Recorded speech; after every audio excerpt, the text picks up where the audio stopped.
Imaginez un instant que TVL atteigne la taille d'un BFM, d'un TF1 ou de France 2. Le scandale d'état de la gestion sanitaire aurait fait la une et aurait livré son lot de mensonges éhontés. Imaginez. Le scandale d'état McKinsey aurait fait la une et aurait été pleinement connu des Français avant qu'ils se prononcent dans les urnes. Imaginez. Pour mettre TV Liberté au sommet donc de l'information, pour que TV Liberté touche donc tous les Français, il est nécessaire que les donateurs et les téléspectateurs ne relâchent pas leurs efforts. Nous les sollicitons à nouveau aujourd'hui. Notre appel aux dons doit permettre d'amplifier l'action de TV Liberté, d'équilibrer notre budget annuel, de prendre en compte les mois d'été où les rentrées financières se raréfient et surtout de soutenir les actions de développement des prochaines semaines. La priorité est en effet la refonte complète de notre site internet. Notre mission est claire, nos objectifs sont tracés. Participer à la grande aventure de la presse alternative en nous soutenant financièrement. Imaginez un instant que TVL ait la puissance de France 2, TF1 ou BFM.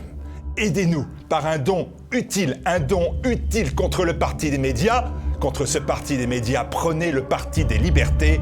Aidez TV Liberté.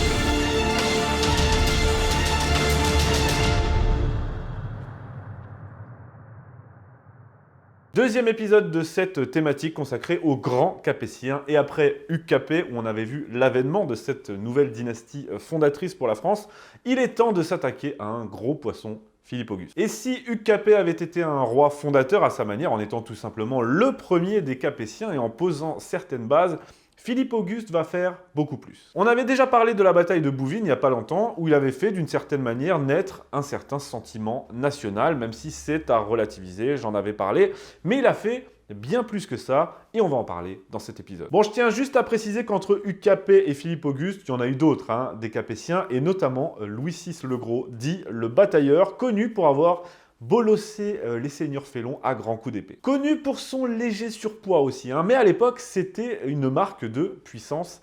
C'est plus trop le cas aujourd'hui. Mais j'avais déjà consacré un épisode entier à Louis VI le Gros, je vous invite d'ailleurs à le voir. Je tenais juste à le mentionner par hommage dans cette série. Aujourd'hui c'est Philippe Auguste qui nous intéresse, c'est parti.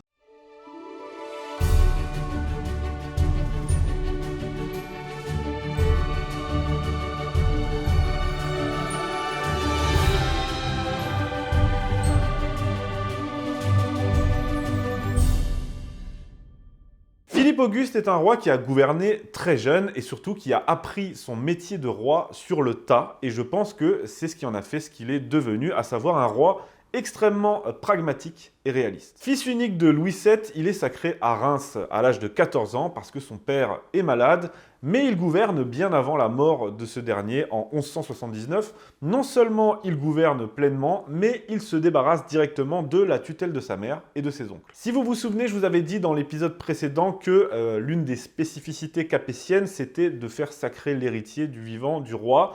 Donc là, ça n'a pas manqué, on va en reparler. Dans un premier temps, Philippe Auguste fait rentrer dans le rang le comte de Flandre ainsi que les autres seigneurs qui ne reconnaissent pas son autorité, puis débute ce qui va être la grande constante de son règne, la guerre contre les rosebifs, évidemment. Les Plantagenets ont alors un immense territoire en France qui est 3 fois plus important que le domaine royal, mais grâce à son sens politique hors pair, Philippe Auguste, qui n'est alors que Philippe II, va jouer sur les divisions et les tensions internes de leur possession. Contre Henri Plantagenet, Philippe Auguste soutient Richard Cœur de Lion, le 3e fils du roi d'Angleterre, mais lorsque ce dernier va accéder au trône, les choses vont se corser parce qu'il est autrement plus intelligent et redoutable que son père. Malgré leur rivalité, Richard Cœur de Lion et Philippe Auguste partent ensemble à la croisade. Sauf que ce petit malin de Philippe Auguste va écourter son séjour en prétextant une maladie et rentrer en France pour s'allier à Jean Santerre, le frère de Richard. Lorsque Richard Cœur de Lion remarque l'embrouille, il rentre lui aussi, mais sur le chemin, il est capturé par le duc Léopold d'Autriche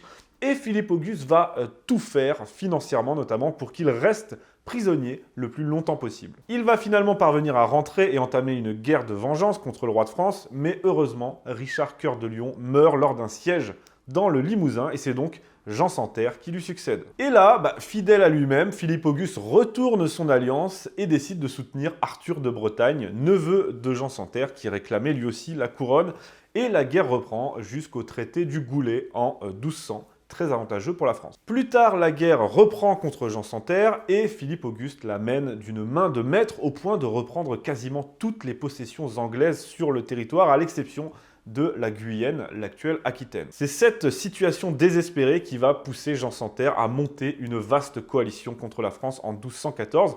Lui, il va se faire battre par le futur Louis VIII lors de la bataille de la Roche-aux-Moines, et ses alliés flamands et impériaux vont quant à eux être écrasés lors de la célèbre bataille de Bouvines, le 27 juillet 1214. Je vous renvoie à mon épisode d'il n'y a pas si longtemps sur cette bataille de Bouvines, où Philippe Auguste s'impose comme un grand chef de guerre redoutable et respecté. Ça, je l'avais déjà dit, mais la participation des milices communales et surtout l'engouement général que cette victoire a suscité dans le royaume vont faire naître les bribes d'un certain sentiment national sur le territoire, du moins au nord de la Loire. Et justement, si le nord de la Loire c'est ok pour Philippe Auguste, qui gagne après Bouvines son titre d'Auguste justement, eh bien, il n'oubliera pas le Midi pour autant. Il va soutenir la croisade contre les Albigeois, ces hérétiques du Sud, menée par Simon de Montfort, laissant même son fils y participer.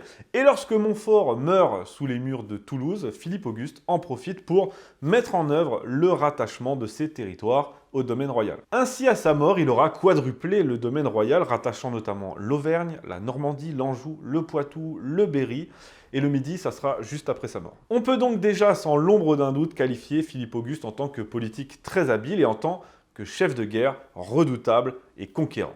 Mais il n'aura pas été que ça. En plus de ses conquêtes et de ses coups d'éclat militaires, le plus célèbre étant bien sûr Bouvines, il aura réformé en profondeur le royaume et surtout son administration. Je l'ai dit, il a écarté les menaces extérieures et il a fait rentrer les grands féodaux dans le rang en s'imposant comme le grand chef indiscutable. Au point d'ailleurs qu'il sera le premier à ne pas faire sacrer son fils de son vivant, tellement il était serein. Mais il va également poser les bases de ce que sera la monarchie française pour les siècles à venir par l'administration et la centralisation. Il crée tout un tas de services publics, il instaure une hiérarchie très stricte et contrôlée dans l'administration, mais surtout, il nomme des baillis dans chaque province afin de gérer les finances, l'ordre et la justice au nom du roi. Et ces mêmes baillis sont contrôlés par des inspecteurs, des enquêteurs royaux qui veillent à ce qu'ils accomplissent leurs devoirs correctement. Ce sont là les débuts de la centralisation monarchique à la française. Ouais, et concernant les finances, Philippe Auguste, il n'y allait pas avec le dos de la cuillère en matière de taxes et d'impôts. Franchement, il abusait, hein. Et ça aussi,